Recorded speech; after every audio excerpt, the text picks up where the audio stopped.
Move around joyfully. How to exercise to improve your mood, regardless of your level of fitness. There are many exercises you can do to enhance your physical health, but what if you were also working out to enhance your mental health? Experts provide advice.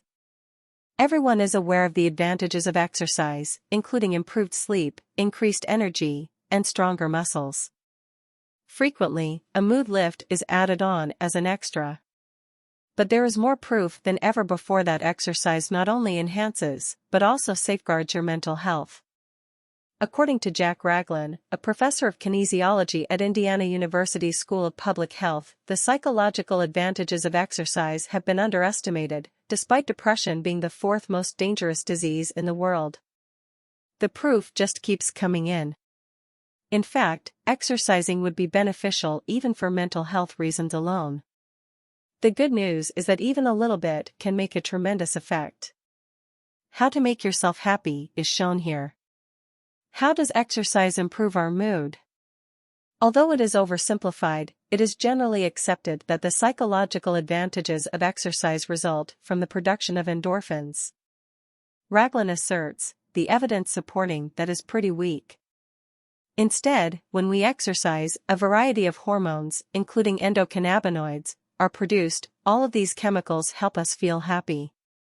While endorphin production peaks at a specific level of activity, exercise's mood-enhancing effects occur at considerably lower levels.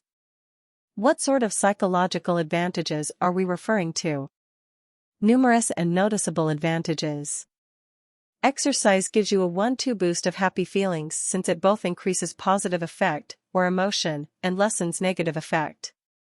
According to Raglin, a single dose of exercise can elevate your mood for several hours. The advantages are not just instant and perceptible, though, with a consistent practice, they can build up over weeks.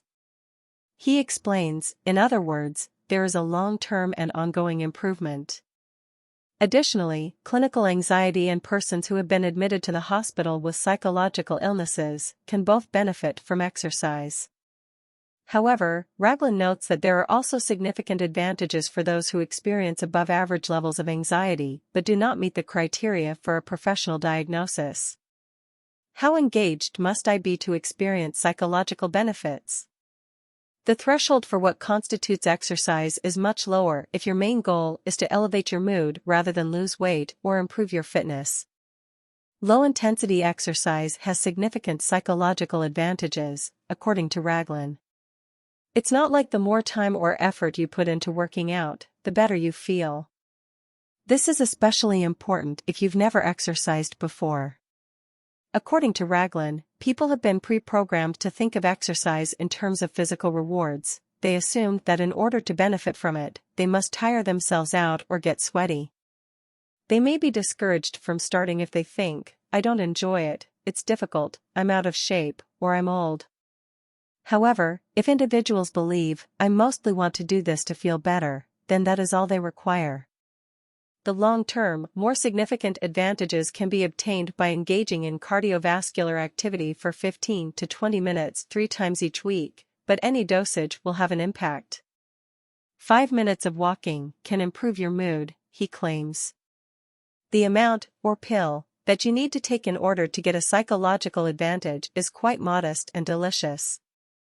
The effects of various activities on mood, including high-intensity interval training and moderate to vigorous workouts, were examined by Julia Basso, an assistant professor in the Department of Human Nutrition, Foods, and Exercise at Virginia Tech. She discovered that even a straightforward exercise like walking had significant effects on mood. She claims that simply stepping outside and moving your body across space and time is quite beneficial. Which workout is best? In a comparison of aerobic versus anaerobic activity, Raglin and his colleagues discovered that the former, such as jogging, running, swimming, or other cardio, appeared to be more successful at lowering anxiety levels. Both methods were equally successful for persons who were particularly anxious before the activity. A combination of the two was also found to be successful. The ideal exercise, according to Basso, is one you enjoy doing, whether it be swimming, playing a team sport, or dancing. Individual preference is the main factor in the benefits to mood. Should I maintain my current regimen or change things up? Variety is vital for fitness improvement, but according to Raglin, the most effective workout regimen for psychological consequences is one you can stick with. He distinguishes between two groups of people: those who discover their exercise and are pleased to run the same path every day, and those who like to mix things up. Should I maintain my current regimen or change things up? Variety is vital for fitness improvement, but according to Raglin, the most effective workout regimen for psychological consequences is one you can stick with. He distinguishes between two groups of people: those who discover their exercise and are pleased to run the same path every day, and those who like to mix things up. Making physical activity a way of life and incorporating it into daily activities is the most effective. This not only reduces anxiety, sadness, and other psychological diseases, but also stops their onset and controls mood swings that are caused by nature. I don't work out, but I need to feel better. How do I begin? The Joy of Movement author Kelly McGonigal, a health psychologist and lecturer at Stanford University, advises people to look for an activity that makes them feel happy.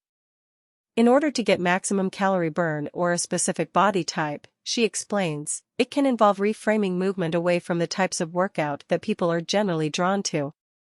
McGonigal advises pairing exercise with socializing, time spent outside, and/or music if you are hesitant to do it or have had negative experiences in the past.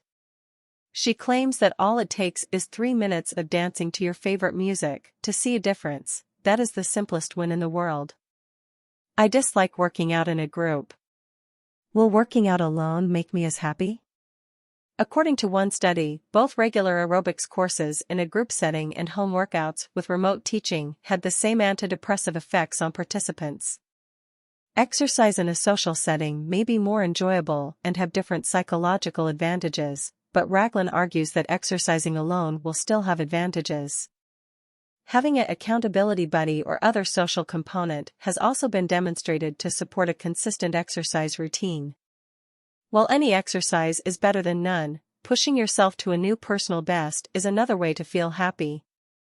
You could also find it more difficult to challenge yourself when working out alone. What if I have a disability or mobility problems? The most significant impacts come from walking. Thus even senior persons can benefit from exercise. Walking has been identified as the most popular type of exercise among mobile individuals who are active. If at all feasible, swimming can be especially advantageous because it supports the body and lowers the chance of injury or joint pain. However, if mobility is a problem, even a minor adjustment of posture might have a positive impact. McGonigal created an 8-minute exercise routine of joy moves, open, animated, or victorious postures that represent joyful emotions. These include leaping for pleasure and hopping from foot to foot, but even just raising your arms or swaying from side to side can help.